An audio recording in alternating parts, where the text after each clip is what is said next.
नमस्ते बच्चों। कक्षा 7 विषय विज्ञान और लेसन है आपका 14वां विद्युत धारा और उसके परिभाव। विद्युत धारा और उसके परिभाव का आपने जो लेसन था वो आपने पूरा पढ़ा है कि इसके अंतर्गत क्या था। अब अपने इसके क्वेश्चन उत्तर देखते हैं। तो देखो, पहला क्वेश्चन क्या दिया है कि विद्युत परिपथों के निम्नलिखित अवयवों को निरूपित करने वाले प्रतीक अपनी नोटबुक में लिखने हैं आपने। संयोजक तार की संयोजक तार कैसी होती है, उसका कोई भी तार है ऐसी संयोजक तार होगी। स्विच कैसे होती है, स्विच ये से विद्युत बल्ब, विद्युत सेल, ऑन की स्थिति और ऑफ की स्थिति, ये ऑन की और ये ऑफ की। तो इन सभी आपको डायग्राम क्या करने हैं, अपनी कॉपी में बनाने हैं। दूसरा क्वेश्चन देखो कि दर्शाए गए विद्युत परिपथ को निरूपित करने के लिए परिपथ आलेख खींचिए।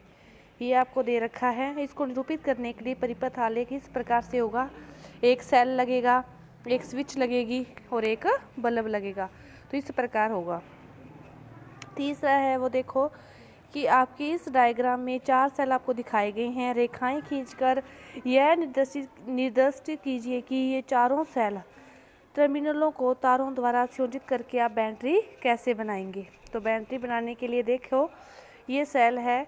एक सेल का जो प्लस है वो दूसरे सेल के किससे जुड़ेगा, माइनस से जुड़ेगा। दूसरे का फिर प्लस तीसरे के माइनस से, फिर इसका प्लस इसके माइनस से और इसका एक क्या रहेगा, फ्री रहेगा।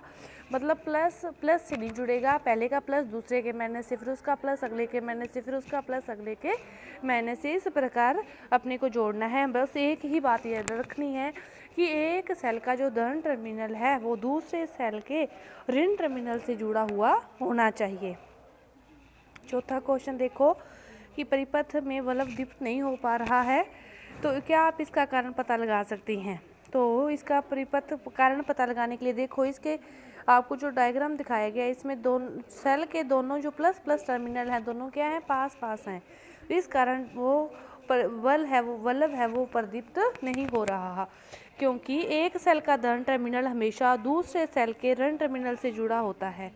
तो इसी तभी ही वो परिपथ है उसमें बल्ब क्या होगा, दीप्त होगा जब एक का प्लस दूसरे के माइनस से जुड़ेगा। दोनों प्लस प्लस जुड़ेंगे तो बल्ब दीप्त नहीं होगा। और इसके बाद देखो अगला क्वेश्चन कि विद्युत धारा के किन्हीं 2 प्रभावों के नाम लिखिए। विद्युत धारा के प्रभाव हैं 3 हैं, रासायनिक प्रभाव, तापीय प्रभाव, चुंबकीय प्रभाव। इसके अंतर्गत आपको 2 बताए गए हैं, तापीय और चुंबकीय। तापीय प्रभाव है कि जब एक तार में से विद्युत धारा प्रवाहित होती है तो तार क्या हो जाता है, गर्म हो जाता है। इस प्रभाव को क्या कहते हैं, विद्युत धारा का तापीय प्रभाव, जिसका प्रयोग कई ताप अनुप्रयोगों से किया जाता है, जैसे प्रकाश, विद्युत इस्त्री, ये हीटर, ये क्या है, तापीय प्रभाव है। ये कैसे हो जाते हैं, गर्म हो जाते हैं। विद्युत जो प्रेस है वो भी किसका प्रभाव है, तापीय प्रभाव है। इसके बाद चुंबकीय प्रभाव है कि जब विद्युत धारा प्रवाह होने एक तार में से होती है तो उसके चारों ओर एक चुंबकीय क्षेत्र उत्पन्न हो जाता है। ये कौन सा प्रभाव कहलाता है, चुंबकीय प्रभाव कहलाता है। विद्युत लिफ्ट, घंटी, बिजली का पंखा, ये कौन से प्रभाव हैं, चुंबकीय प्रभाव के अंतर्गत आते हैं। इसके बाद अगला क्वेश्चन देखो कि जब किसी तार प्रवाहित होने के लिए स्विच को ऑन करते हैं तो तार के निकट रखी चुंबकीय सुई अपनी उत्तर दक्षिण स्थिति में विक्षेपित हो जाती है। तो ऐसा क्यों होता है कि विद्युत धारा ले जाने वाली तार अपने चारों ओर कौन सा क्षेत्र उत्पन्न करती है, चुंबकीय क्षेत्र उत्पन्न करती है। और जब इस तार के पास चुंबकीय सुई रखी जाती है तो फिर वो क्या हो जाती है, विक्षेप उत्पन्न करती है और विद्युत धारा स्विच ऑफ कर देती है।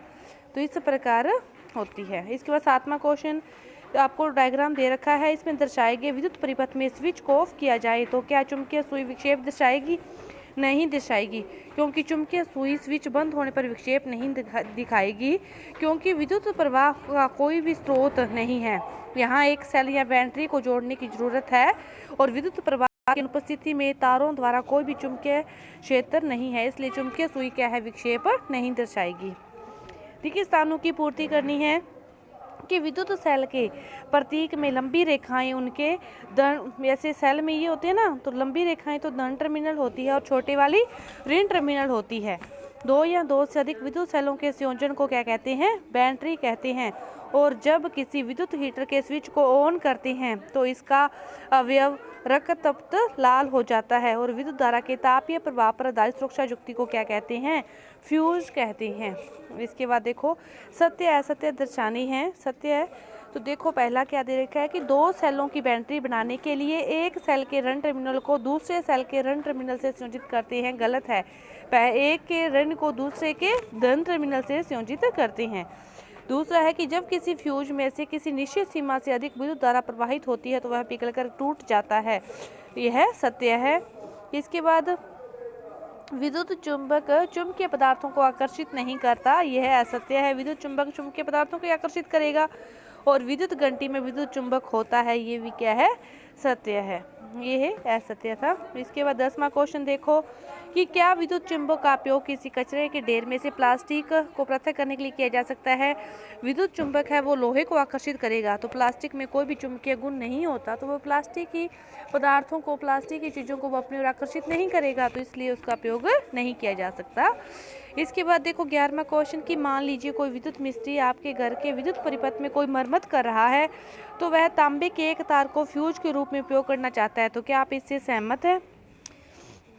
फ्यूज ऐसा उपकरण है जो अपनी सुरक्षा करता है। यदि अधिक ज़्यादा बिजली आती है, विद्युत धारा प्रवाहित होती है, तो कोई भी नुकसान न हो, इसलिए फ्यूज क्या हो जाता है? टूट जाता है। फ्यूज टूट जाता है। शॉर्ट सर्किट होता है तो भी फ्यूज क्या होता है? उड़ जाता है। और यदि फ्यूज ना उड़े, फ्यूज मजबूत होगा, तो उचित तार का उपयोग नहीं करेंगे तो फिर वो नहीं उड़ेगा, तो उससे वो शॉर्ट सर्किट हो जाएगा और आग पकड़ने तक की संभावना रहती है। इसके बाद देखो 12वां क्वेश्चन कि आपको एक सेल होल्डर बनाया गया है और इसे स्विच और बल्ब से जोड़कर कोई भी विद्युत परिपथ बनाया, जब उसे ऑन की स्थिति में किया तब बल्ब दीप्त नहीं हुआ। संभावित दोष है वो पहचानने हैं। तो देखो दोष क्या है कि बल्ब फ्यूज हो सकता है, खराब भी हो सकता है, सेल ठीक से ना जुड़ी हो, कनेक्शन ढीले हो सकते हैं, स्विच अच्छी तरह से काम न कर रहा हो, स्विच खराब हो सकता है, शायद सेल पुराना हो गया, उसकी शक्ति क्या होगी? हो कमज़ोर होगी हो। लास्ट क्वेश्चन देखो कि जब स्विच ऑफ की स्थिति में है तो क्या बल्ब दीप्त होगा? ऑफ की स्थिति में है तो बल्ब दीप्त नहीं होगा, क्योंकि उसमें विद्युत धारा प्रवाहित ही नहीं होगी। विद्युत धारा प्रवाहित नहीं होगी तो वो दीप्त नहीं होगा। इसके बाद जब स्विच को ऑन की स्थिति में लाते हैं तो एवीसी के दीप्त होने का क्रम क्या है? ऑन की स्थिति में होगा तो परिपथ पूरा हो जाएगा और सभी बल्ब क्या हो जाएंगे? दीप्त हो जाएंगे, क्योंकि ये एबीसी तीनों एक ही परिपथ में लगे हुए हैं और जैसे ही इसको ऑन करेंगे तो तीनों बल्ब क्या हो जाएंगे? दीप्त हो जाएंगे। तो आपके ये क्वेश्चन उत्तर थे पूरे हुए।